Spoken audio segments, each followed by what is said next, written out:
سورہ فاتحہ 100 مرتبہ پڑھ کر جو دعا مانگی جائے وہ قبول ہوتی ہے۔ سورہ بقرہ کی تلاوت سے شیطان گھر سے بھاگ جاتا ہے۔ آیت الکرسی پڑھنے سے محتاجی دور ہوتی ہے۔ سورہ کہف کو ہمیشہ پڑھنے والا دجال کے فتنوں سے محفوظ رہے گا۔ والدین کی قبر پر ہر جمعہ سورہ یاسین کی تلاوت کرنے سے اس کی حروف کی تعداد کے برابر ان کے گناہ بخش دیے جاتے ہیں۔ سورہ الدخان پڑھنے سے مشکل دور ہوتی ہے۔ جو قریب المرگ ہو اس پر سورہ جاسیہ کا دم کرنے سے خاتمہ بالخیر ہوتا ہے۔ سورہ حجرات کا پڑھنا اور دم کر کے پینا گھر میں خیر و برکت کے لیے مفید ہے۔ سورہ قاف پڑھنے سے جو باغ ہوتے ہیں ان کے پھلوں میں کثرت ہوتی ہے۔ سبحان اللہ۔ سورہ رحمان 11 بار پڑھنے سے تمام مقاصد پورے ہوتے ہیں۔ سورہ واقعہ جو شخص روزانہ پڑھے گا اسے کبھی فاقہ نہ ہوگا۔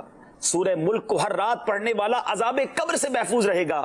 سورہ مزمل کو 11 بار پڑھنے سے ہر مشکل آسان ہو جاتی ہے۔ سورہ مدثر کو پڑھ کر حفظ قرآن کی دعا مانگنے سے قرآن کریم کا یاد کرنا آسان ہو جاتا ہے۔ جو بچے حفظ کر رہے ہیں ان کے لیے زبردست وظیفہ ہے۔ سورہ النازعات پڑھنے سے جاں کنی کی تکلیف نہیں ہوگی۔ سورہ دحا پڑھنے سے بھاگا ہوا آدمی واپس آ جائے گا۔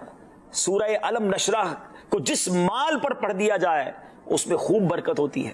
سورہ تین و تین والزیتون جو ہے 3 مرتبہ پڑھنے سے اخلاق و کردار بہتر ہوتے ہیں۔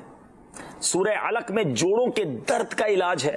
سورہ قدر جو صبح و شام پڑھے اللہ عز و جل اس کی عزت بڑھا دے گا۔ سورہ بینہ برس اور یرکان کا علاج ہے۔